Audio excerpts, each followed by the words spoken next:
Well, thank you for the opportunity to present our platform to you. That's the DRSA public participation platform. I have to say, first of all, thank you for the consideration in the awarding of the grant, and it's most certainly exciting times ahead as we venture into this together and trying to make a difference and reestablish democracy and uphold the foundations of democracy throughout Africa. Wonderful initiative, and thank you for allowing us to be a part of that. But perhaps I should start off and say, well, or describe what is Dear South Africa, what is our public participation platform?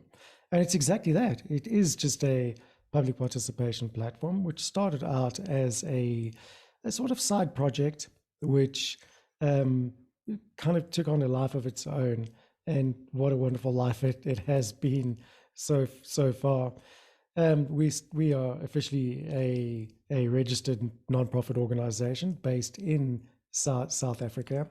And our main purpose is to facilitate public participation, the entire process behind it, and uphold those values that are contained in our constitution.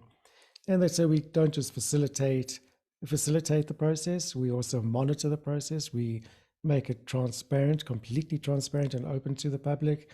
And we hold those government officials accountable and make sure that they are listening to the voice of the public at large on various issues. We operate at all levels of government, from national to provincial and down to municipal levels, even state-owned entities, wherever a change in policy is required, from simple things such as updating tariffs on certain issues, on electricity and energy prices and so on, all the way through to major decisions such as lockdown related issues, Health Act amendments, amending the Constitution, and so on.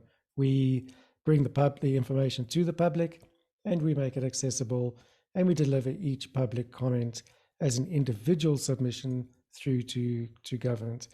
So our objective is to definitely bridge that gap between society and governments, and we do so by enabling citizens to proactively participate in their democracy and create a meaningful impact in policy formation.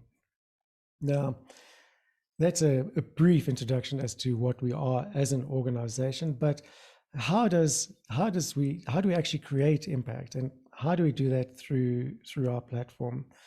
Well, it's really simple. At the end of the day, we avoid petitions. Although petitions are a valid form of public participation, they seem to carry little to no effect in policy formation and the processes of government. So what we do is we look through government gazettes, through notifications, through other sources, and we discover where government has put out a call for comment, or where a societal issue has arisen, or even a issue that a community might have. We believe that all societal issues are created around a lack of policy, or overbearing policy, or simply outdated policy that no longer applies to current situations. So therefore, every opportunity for the public to amend policy or get involved in policy amendment is absolutely vital to the sustainability of a democracy.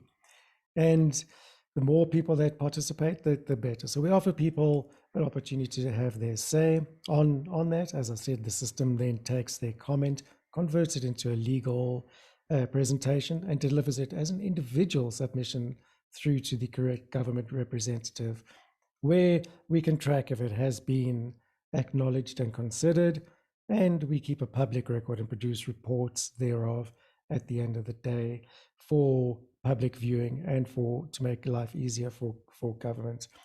This definitely sustains democratic culture, and it encourages the public to be more involved in their democracy and more active as citizens, and just gets people to be more involved outside the just being voting once every 4 or 5 years in a general election. Well, I've pretty much described how we do all of this. We also keep the public engaged with constant updates and feedback through to participants, which is often a point that is missing in government structures. We struggle to get information from government, and the public often get despondent as to thinking their voice makes no difference. We show them that their voice does definitely make a difference, and we do that through constant involvement and engagement with our active citizens, of which currently we have around 1.4 million subscribers on our email database, and in total probably close on a reach of around about 2.5 million through our social channels and other communication channels.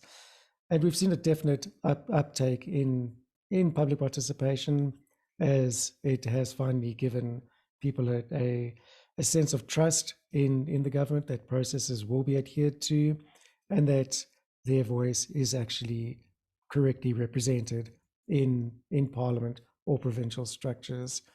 So we operate throughout society. We take care of as many channels as we possibly can. Our platform is mainly online. However, we do have plans to expand that to beyond people who have an internet connection, and to those who don't have an internet connection, through local initiatives, of which this grant will certainly help with that.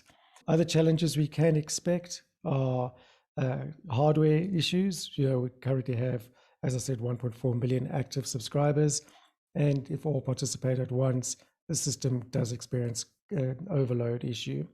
However, upgrades to the system, having it based in a cloud hosting situation with adequate resources, will definitely alleviate that problem.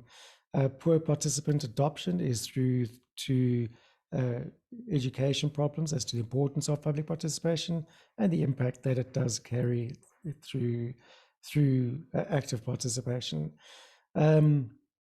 Low or cooperation or unanswered data requests from local governments and from national government is always going to be an issue. However, we've spent a lot of time forming strong relationships with governments as we introduce that. Our aim is not to fight government. Our aim is to help government be a better government through our public participation platform and being more engaged with their citizens. That's pretty much it in a nutshell. And thank you for the opportunity once again.